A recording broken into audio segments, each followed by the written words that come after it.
যে পরিমাণ ষড়যন্ত্র ইসলামের বিরুদ্ধে বাংলাদেশে তলে তলে হয়, এই পরিমাণ ষড়যন্ত্র হওয়ার পরে ইসলাম ধুয়ে মুছে পরিষ্কার হয়ে যাওয়ার কথা, থাকার কথা না, যদি শিকড় গভীরে না হতো। কথা ঠিক কিনা বলেন? এই যে নবুয়তের ৫ম বছর সাহাবায়ে কেরাম ৮২ জন পুরুষ ১৮ জন মহিলা নারী শিশু মিলে মক্কা থেকে লুকিয়ে গা ঢাকা দিয়ে রাতের অন্ধকারে আস্তে আস্তে সমুদ্রের পাড়ে গিয়ে নৌকা ভাড়া করে কোথায় গেলেন?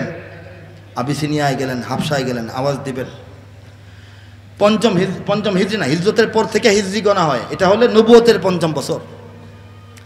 আল্লাহ রাসূল সাল্লাল্লাহু আলাইহি ওয়াসাল্লাম নবুয়তের ১৩ নম্বর বছরে গেছেন। কোথায়? মদিনা। জোরে বলেন কোথায়? আর ১০ম বছর যখন চলে, ১০-১১ সময়টা, তখন মদিনায় যাওয়ার একটা আলাপ সালাপ চলতেছে।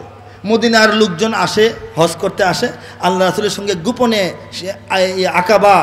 আকাবার এটাকে বলে বায়াতে আকাবা, সেখানে বসে বসে মিটিং করে বলে, ইয়া নবী আপনি আমাদের এলাকায় চলে আসেন। আল্লাহ নবী বলেন আমি এখনই যাব না, আল্লাহ নির্দেশ দিলে পরে যাব।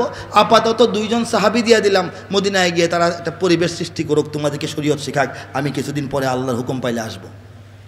ওই যে সময়টা চলতেছে, আল্লাহ নবীর সাথে মদিনাবাসী আলাপ সালাপ। নবী এখনও মদিনায় যান নাই, আর ২-২.৫ বছর পরে যাবেন। নবী এখনও মক্কায় আছেন, কুরআন নাজিলের পরে মাত্র ১০ বছর পরের কথা। সেই সময় এই যে কুরআন নাজিলের ৫ বছর পরে একদল সাহাবী কোথায় গেছিলেন বলেন না কেন? কোথায় গেছিলেন? Ethiopia, Abyssinia. সেখান থেকে সাহাবায়ে কেরাম ৪ জন অথবা ৮ জন সাহাবী হযরত এই আবি ওয়াক্কাস ইবনে উহাইব রাদিয়াল্লাহু তাআলা আনহুর নেতৃত্বে, সাদ ইবনে আবু ওয়াক্কাসের পিতা, তার নেতৃত্বে ইতিহাসে বলে ৪ জন, মতান্তরে ৮ জনও হতে পারে সাহাবী। নবী তখনও মক্কায়, মদিনাবাসী এখনও নবীর অপেক্ষায়। তখনই হাবশা থেকে নৌপথে জাহাজ নিয়ে ব্যবসার মালামাল আর ইমানের দাওয়াত নিয়ে বাংলাদেশে চলে এসেছেন। মনে হয় যে জীবনের সবচেয়ে একটা দুঃখের খবর শুনছেন। তাহলে এত আসতে কেন? সুবহানাল্লাহ। জন্মের পর থেকে আজ পর্যন্ত এর চেয়ে ভালো খবর শুনছেন বাংলাদেশের জন্য? শুনছেন? বলেন তো কি এর চেয়ে ভালো খবর কি শুনছেন? নবীজি তখনও মক্কায়, সাহাবায়ে কেরামের মাধ্যমে বাংলাদেশে ইসলাম ঢুকে গেছে। বলেন সুবহানাল্লাহ। গর্ব করে বলেন আল্লাহু আকবার। এই সব সাহাবী পরবর্তীতে মক্কায় ফিরে যান নাই, মদিনায় ফিরে যান নাই। তারা হিজরতের সময় নাই, বদর যুদ্ধে নাই, উহুদ যুদ্ধে নাই, খয়বরে নাই, মক্কা বিজয়ে নাই। তারা সারা দুনিয়ায় ছড়িয়ে ছুটিয়ে গেছেন। চীনের একটা বন্দরে, সমুদ্র বন্দরে এখনও ৪ জন সাহাবীর কবর আছে। তারা চীন পর্যন্ত ব্যবসা করতে যাইতেন। নবী তখনও মক্কায়। তারা ব্যবসার পথ হিসাবে বাংলাদেশের চট্টগ্রাম বন্দর দিয়া বাংলাদেশে ঢুইকা ১ থেকে ১.৫ বছর বসবাস করেছেন। তারা সমুদ্র উপকূল ধরে ধরে একেবারে সুন্দরবনের উপকূল পর্যন্তও গিয়েছেন। সুন্দরবনের কাঠ দিয়া তাদের জাহাজ নৌকা ঠিকঠাক করেছেন। সাহাবায়ে কেরামের পদধূলি পড়েছে মদিনায় নবীজি যাওয়ার আগেই এদেশে ইসলাম ঢুকে গেছে। বলেন সুবহানাল্লাহ। বাংলাদেশের ইসলামকে যারা একটু নড়াচড়া দিয়ে দেখে যে এটা উগরানো যাবে কিনা, ভাঙ্গা যাবে কিনা, ছিঁড়া যাবে কিনা, এরা আহমক না? আহমক কিনা বলেন? এখানে কি ফু দিলে ইসলাম উড়ে যাবে?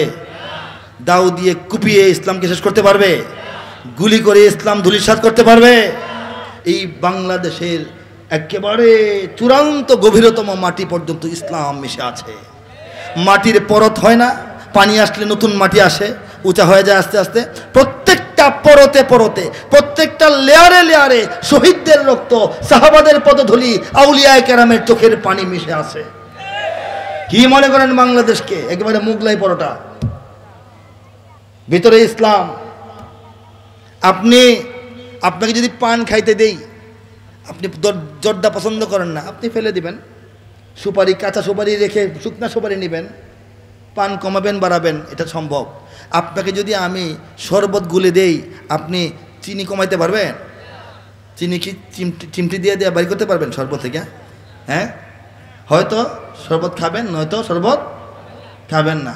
তো বাংলাদেশের সাথে ইসলামকে আল্লাহ পাক চিনি পানির মতো মিলাই দিয়েছেন। যাদের এখন এই চিনি ভাল লাগে না, তারা বাংলাদেশ ছেড়ে চলে যাবে, এছাড়া উপায় নাই। ঠিক কিনা বলেন? ইসলাম মুক্ত বাংলাদেশ, ইসলামবিহীন বাংলাদেশ বানানোর ষড়যন্ত্র স্বাধীনতার পর থেকে 53 বছর ধরে বিদেশি অনেক এনজিও করে যাচ্ছে, মিডিয়াগুলো করে যাচ্ছে। নাস্তিক মুত্রাদ, লেখক, সাহিত্যিক, কবি, শিল্পী, অভিনেতা লেখায়, কথায়, আচরণে, তাদের বিজ্ঞাপনে, তাদের অনুষ্ঠানে, তাদের সংবাদে, প্রতিবেদনে, টকশোতে করতে আছে। কিন্তু আল্লাহ পাক বলেছেন, কি বলেছেন? আল্লাহ বলেছেন ইউরিদুনা লিইউতফিউ নূরাল্লাহি বিআফওয়াহিহিম ওয়াল্লাহু মুতিম্মু নূরিহি ওয়ালাউ কারিহাল কাফিরুন। তারা ইসলামের বাতি, আল্লাহর জ্যোতি নিভায়া ফেলার জন্য ফু দিতে থাকবে, কিন্তু আল্লাহ তার বাতি পূর্ণরূপে জ্বালাবেন।